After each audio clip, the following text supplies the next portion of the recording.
எங்க வீட்டு குட்டம்மா ஒரு வாரமாவே சாப்பிடவே இல்லை. அதனால அந்த அம்மாவை கூட்டிட்டு இன்னைக்கு நாங்க ஹாஸ்பிட்டல் போயிட்டோம். ஒரு வாரமா என்னென்னமோ பண்ணி பார்த்தோம், ஆனாலும் சாப்பிடவே இல்லை. சரி இதுக்கப்புறம் வேலைக்கு ஆகாதுன்னா அந்த அம்மாவை கூப்பிட்டு ஹாஸ்பிட்டல் போயிட்டோம். அங்க போய் பார்த்தா அவரை விட பயில்வான்லாம் பெரிய பெரியவங்க எல்லாம் படுத்துட்டு இருந்தாங்க. ஆனாலும் சும்மா இல்லையே, அவரை பார்த்து ஒரே முறை. டாக்டர் எல்லாம் பார்த்து முடிச்சுட்டு வீட்டுக்கு கிளம்பும் போது ஒரே ஓட்டம். எங்கடா இந்த டைரக்ஷன்ல ஓடுறாங்களேன்னு பார்த்தா அந்த சைட்ல தான் கதவு இருக்கு.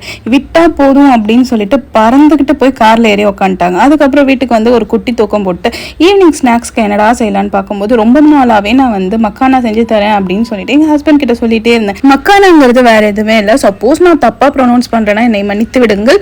வேற எதுவுமே இல்லை, தாமரையோட விதை தான். இது செய்வதற்கு முதல்ல வாணலியில் நெய், மஞ்சள் தூள், மிளகாய் தூள், ஜீரகத்தூள், கொஞ்சமா கரம் மசாலா எல்லாத்தையும் சேர்த்து நல்லா அந்த பச்சை வாசனை போற வரைக்கும் வணக்கிட்டு தேவையான அளவுக்கு உப்பு போட்டுட்டு 1 கப் அளவுக்கு மக்கானா சேர்த்துட்டு 2 நிமிஷம் ஃப்ரை பண்ணி எடுத்துட்டோம்னா சூப்பரான மக்கானா ஃப்ரை ரெடி. நாளை மீண்டும் ஒரு லோகில் இணைவோம்.